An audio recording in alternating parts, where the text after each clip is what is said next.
प्राचीन समय की बात है। एक समुद्र के किनारे एक गुरु अपना आश्रम बनाकर रहा करते थे। हजारों शिष्य उनसे ज्ञान ग्रहण करने के लिए दूर दूर से उनके पास आकर रहते थे। गुरु का ज्ञान देने का तरीका भी बड़ा ही अनोखा था। शुरुआत में वो अपने शिष्यों को उपदेश के माध्यम से ज्ञान देते थे। उसके बाद वो अपने शिष्यों को उस ज्ञान का अनुसरण करने के लिए कहते थे। उस ज्ञान को अपने व्यवहारिक जीवन में उतारने को कहते थे। एक बार उस आश्रम में एक सम्राट अपने बेटे को लेकर पहुंचा। उस सम्राट ने गुरु से प्रार्थना की कि आप मेरे बेटे को अपने आश्रम में रहने दें और अपने तरीके से उसे ज्ञान दें। उसे इस आश्रम में बिल्कुल भी ऐसा नहीं लगना चाहिए कि वो किसी सम्राट का बेटा है। उसे बिल्कुल साधारण शिष्यों की तरह ही ज्ञान देने की कृपा करे। गुरु ने मुस्कुराते हुए कहा कि सम्राट ज्ञान इसी तरीके से लिया जा सकता है। अगर तुम अपने आप को दूसरों से बड़ा समझोगे तो तुम ज्ञान ग्रहण नहीं कर पाओगे। अगर तुम्हें ज्ञान ग्रहण करना है तो तुम्हें दूसरों की तरह अपने आप को साधारण समझना होगा। यही ज्ञान ग्रहण करने की सबसे पहली सीढ़ी होती है। तुम निश्चिंत रहो, आज से तुम्हारे बेटे की जिम्मेदारी मेरे कंधों पर है। ये कहकर गुरु सम्राट के बेटे को अपने साथ लेकर समुद्र के किनारे टहलने के लिए निकल गए। आश्रम के बाकी सभी बच्चे उस सम्राट को देख रहे थे। सम्राट अपने बेटे को अपने रथ पर बिठाकर लाए थे, जिससे सभी बच्चे समझ गए थे कि ये लड़का सम्राट का बेटा है।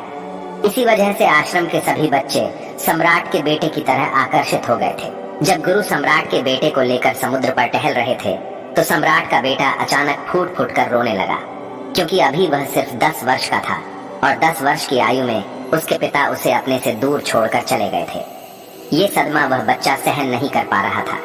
वो नहीं समझ पा रहा था कि उसके पिता उसकी भलाई के लिए उसे उस गुरु के पास छोड़कर गए हैं। उसे रोते हुए देखकर गुरु ने कहा कि बेटा, मैं तुम्हें चुप नहीं करूंगा। हो सकता है कि आज मैं तुम्हारे आंसू पोंछ दूं, लेकिन कल तुम फिर अपने आप को अकेला पाओगे। याद रखना, जीवन में इंसान अकेला आता है और अकेला ही जाता है।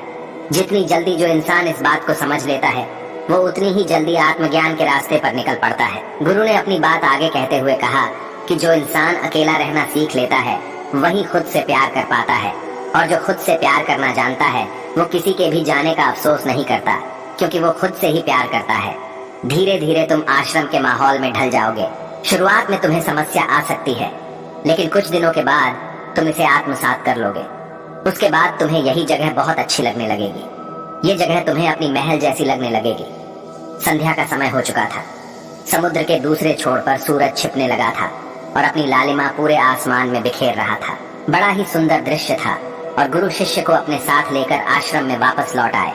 उस शिष्य को भी थोड़ा अच्छा लगा, क्योंकि गुरु की आंखों में एक अभूतपूर्व शांति झलक रही थी। और जब हम किसी एकांतवासी गुरु की आंखों में वो शांति देख लेते हैं तो हमारे हृदय से भी सारा भार हट जाता है, मन एकदम निर्मल हो जाता है। जब सम्राट का बेटा रात्रि का भोजन करने के लिए भोजन कक्ष में पहुंचा तो आसपास के सभी शिष्य उसके पास आने लगे। उन सभी को पता था कि यह सम्राट का बेटा है और अगर हम इससे दोस्ती कर लेते हैं तो उससे हमारा बहुत फायदा होने वाला है। यही सोचकर आश्रम के ज्यादातर शिष्यों ने उसे घेर लिया था। बस कुछ बच्चे जो अकेले रहने का महत्व समझते थे, जो दिखावे में विश्वास नहीं करते थे, वो सम्राट के बेटे के पास जाने की वजह अपना पूरा ध्यान खाने में लगा रहे थे और एकांत में बैठकर अपना भोजन कर रहे थे। कुछ दिनों के बाद सम्राट के बेटे की आश्रम के ज्यादातर बच्चों के साथ दोस्ती हो गई। अब वह आश्रम में उन बच्चों के साथ घूमता, उन्हीं के साथ अपना ज्यादातर समय गुजारता था। आखिरकार सम्राट का बेटा था, सुख सुविधाओं में पला बढ़ा था। आसपास बहुत से दास होते थे। आसपास अपने मित्रों से घिरे होना, वही दिनचर्या उसने इस आश्रम में भी अपना ली थी। ऐसा नहीं था कि गुरु को ये सब पता नहीं था, पर गुरु उसे अलग तरीके से ज्ञान देना चाहते थे। बच्चों को ज्ञान आप उपदेश देकर नहीं दे सकते, उन्हें अच्छे से समझाना पड़ता है। उसके बाद उन्हें वो बात समझ आती है जो आप समझाना चाहते हैं। गुरु को यह बात पता थी कि अगर मैं इसे बोलकर बताऊंगा तो ये कभी समझ नहीं पाएगा। मुझे ऐसा दिखाना पड़ेगा, इसे एहसास करना पड़ेगा कि अकेले रहने से ही तुम अपनी शक्तियों को जान पाओगे। ये सीख देने के लिए गुरु एक दिन उस शिष्य को अपने साथ एक पहाड़ी की चोटी पर ले गए। पहाड़ी पर पहुंचकर गुरु ने उस शिष्य से कहा कि अब तुम्हारा ज्ञान पूरा हो चुका है, बस एक आखिरी रात तुम्हें यहाँ पर बितानी होगी। उसके बाद अगले दिन शाम को मैं तुम्हारे राजमहल में तुमको पहुंचा दूंगा। वह बच्चा तो यह सुनकर बहुत खुश हो गया कि अब मैं वापस अपने राजमहल चला जाऊंगा। फिर से मेरे दास और दासियां, सारी भोग की वस्तु ये मेरे पास होगी। उस शिष्य ने गुरु से पूछा कि गुरुजी, मुझे आज रात आप यहाँ पहाड़ी पर क्यों छोड़ रहे हैं? आखिर मुझे कौन सा आखिरी ज्ञान यहाँ से मिलेगा? गुरु ने मुस्कुराते हुए कहा कि यहाँ पर चट्टान के पीछे तुम्हें छिपकर बैठना होगा। यहाँ पर रोज रात को एक बाज आता है, तुम्हें उस बाज को देखना है, बड़ी गौर से देखना है, हर गतिविधि देखनी है। और उस बाज को देखने के बाद अगले दिन अगर तुम उस बाज की खूबियां मुझे बता पाए तो मैं तुम्हें तुम्हारे राजमहल वापस भिजवा दूंगा। और हाँ, सुबह आने से पहले एक बात पर और ध्यान देना है कि एक चरवाहा यहाँ पर अपनी भेड़ों को चराने के लिए आता है। तुम्हें उन भेड़ों की गतिविधियां भी देखनी है। याद रखना, बाज की गतिविधि रात को और भेड़ों की गतिविधि सुबह। अगर तुम दोनों की गतिविधि ध्यान से देखकर मुझे बता पाए तो तुम इस आश्रम से हमेशा के लिए आजाद हो जाओगे। तुम्हारा ज्ञान पूरा हो जाएगा। मैं तुम्हारे पिता को कह दूंगा कि ये बच्चा हमारे आश्रम का सबसे ज्ञानी बच्चा है। यह कहकर गुरु अपने आश्रम में वापस लौटा आए और वो बच्चा वहीं पर उस चट्टान के पीछे खड़ा हुआ, उस बाज का इंतजार करने लगा। काफी समय बीत जाने के बाद वहां पर एक बाज अपने बच्चों के साथ पहुंचा। सम्राट के बेटे ने पूरी रात उस बाज की गतिविधि बड़ी ध्यानपूर्वक देखी और सुबह होने के बाद जब चरवाहा वहां पर अपनी भेड़ों को लेकर पहुंचा तो उसने एक अभूतपूर्व दृश्य देखा। उसने देखा कि वह बाज भेड़ के एक बच्चे को अपने पंजों में दबाकर आसमान में उड़ गया। उसने उस भेड़ के बच्चे का शिकार कर लिया था। ये सारा दृश्य देखकर वह बच्चा आश्रम में वापस अपने गुरु के पास पहुंचा। इससे पहले कि गुरु उसे कुछ पूछते, उसने गुरु को प्रणाम करते हुए कहा कि गुरुदेव, आप आश्रम के सभी बच्चों को यहाँ पर बुला लीजिए। मैं सब लोगों को बताना चाहता हूँ कि मैंने क्या देखा। जब आश्रम के सभी बच्चे वहाँ पर पहुँच गए तो सम्राट के बेटे ने कहना शुरू किया कि मैंने अपने जीवन में बहुत से पक्षियों को देखा है, लेकिन बाज उन सभी पक्षियों में से सबसे अद्भुत और सबसे अलग होता है। उदाहरण के लिए एक तोता हम सभी ने देखा है। तोता बोलता तो बहुत है लेकिन कभी ऊंचा नहीं उड़ पाता, लेकिन एक बाज जो कि हर समय शांत रहता है वो आकाश को भी छू सकता है। उसमें आकाश को भी छू लेने का समर्थ होता है। जब भी एक बाज अपने शिकार को निश्चित कर लेता है तो वो उसी शिकार पर अपनी नजरें गड़ाए रखता है, चाहे वो कितना भी ऊंचाई पर क्यों ना हो, चाहे कितना भी बड़ा तूफान क्यों ना आ जाए, लेकिन उसकी नजर हमेशा अपने लक्ष्य पर होती है। आज सुबह जिस बाज को मैंने देखा उसने हर भेड़ को अपना शिकार नहीं बनाया, बल्कि उस भेड़ के झुंड में से उसने उस भेड़ के बच्चे को अपना शिकार बनाया। उस बाज की तरह हमें भी अपना ध्यान अपने एक ही लक्ष्य पर स्थिर रखना चाहिए, चाहे कितनी भी तकलीफ क्यों ना आ जाए। हमें अपना लक्ष्य स्पष्ट दिखाई देना चाहिए। 10-10 अलग अलग लक्ष्यों में अपनी ऊर्जा बर्बाद करने की बजाय हमें किसी एक लक्ष्य पर पूरी एकाग्रता के साथ ध्यान देना चाहिए। तीसरी बात जो मैंने उस बात से सीखी और जो हम सभी को सीखनी चाहिए कि वो ये है कि बाज कभी भी दूसरे पक्षियों के साथ नहीं उड़ता, वो हमेशा आकाश में अकेला उड़ता है। इससे हमें ये सीख लेनी चाहिए कि हमें कभी भी छोटी सोच वाले लोगों के साथ नहीं रहना चाहिए। आखिरकार हम भी वही बन जाते हैं जिनके साथ हम रहते हैं।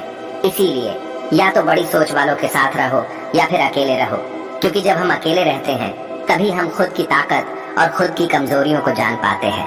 कमजोरियों को जानकर उनको दूर कर सकते हैं और अपनी ताकत को जानकर उसका सही इस्तेमाल कर सकते हैं, लेकिन वो तभी संभव होगा जब हम अकेले रहना सीखेंगे। इनमें से चौथी सीख जो हमें एक बात से लेनी चाहिए कि एक बाज हमेशा अपनी सीमाओं से ऊपर उठकर उड़ता है। जब तूफान आता है तो हर एक पक्षी अपने घोंसलों की तरफ भागता है, खुद को छुपाने की जगह ढूंढता है, लेकिन बाज ऐसा कुछ नहीं करता। वो खुद की सीमाओं को तोड़कर बादलों से भी ऊपर उड़ने का प्रयास करता है। हवाएं उसे पीछे करती है, पंख उसके बाहरी हो जाते हैं, पानी और धूल की वजह से उसे कुछ दिखाई नहीं देता, लेकिन वो फिर भी आसमान की तरफ उड़ता रहता है और अंततः बादलों से भी ऊपर निकल जाता है और वहां तब तक उड़ता रहता है जब तक मौसम ठीक नहीं हो जाता।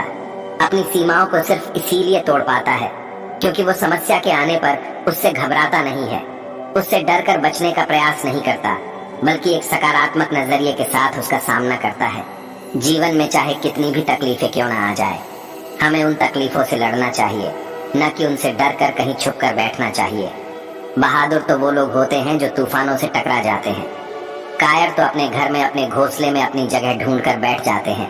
पांचवी बात जो हम एक बात से सीखनी चाहिए कि बाज कभी भी अपने घोंसले में घास के कोमल तिनके नहीं रखता। जो तिनके कोमल होते हैं वो उन्हें निकाल कर फेंकता रहता है। इस तरह चाहे कितनी भी आरामदायक जिंदगी आपको मिली हो, लेकिन उस आराम से ऊपर उठकर अपने आलस्य को तोड़कर जीवन में मेहनत करते रहना चाहिए। जीवन में पसीना बहाना चाहिए, शारीरिक मेहनत करनी चाहिए। अपने घोंसलों से कोमल तिनके उठाकर फेंक दो और आज ही अपने आलस्य को तोड़कर निकल पड़ो। हर दिन अपने आप को चुनौतियां दो, हर दिन मुश्किलों से लड़ो, क्योंकि वही मुश्किलें तुम्हें मजबूत बनाएगी। कई बार तो जंगल का राजा शेर भी झुंड बनाकर शिकार करता है, लेकिन बाज हमेशा अकेला शिकार करता है, क्योंकि वो जानता है कि भीड़ हौसला तो देती है मगर साहस छीन लेती है। आदमी को हमेशा अकेले ही आगे बढ़ना चाहिए।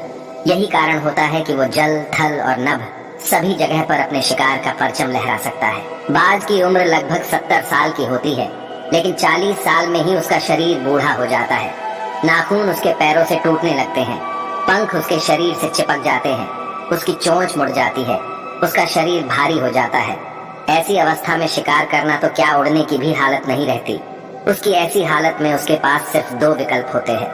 पहले, या तो वो खुद की इस अवस्था को अपना ले और भूखा प्यासा मर जाए या किसी दूसरे जानवर का शिकार बन जाए, और दूसरा विकल्प ये होता है कि वो 6 महीने एक बहुत ही दर्दनाक प्रतिक्रिया से गुजरे और खुद को फिर से पहले जैसा मजबूत बना ले। लेकिन बाज तो बाज है, वो दूसरा विकल्प चुनता है। इसके लिए वो खुद को एक बहुत ही ऊंचे पहाड़ पर ले जाता है, जहां वह पहले अपनी चोंच से अपने सारे पंख खींच खींच कर उखाड़ देता है और फिर चट्टान पर मार मार कर अपने पंजे तोड़ देता है। उसके बाद उसी चट्टान पर अपनी चोंच को पटक पटक कर तोड़ देता है और इस लहूलुहान अवस्था में खुद को दूसरे जानवरों से छुपाता फिरता है।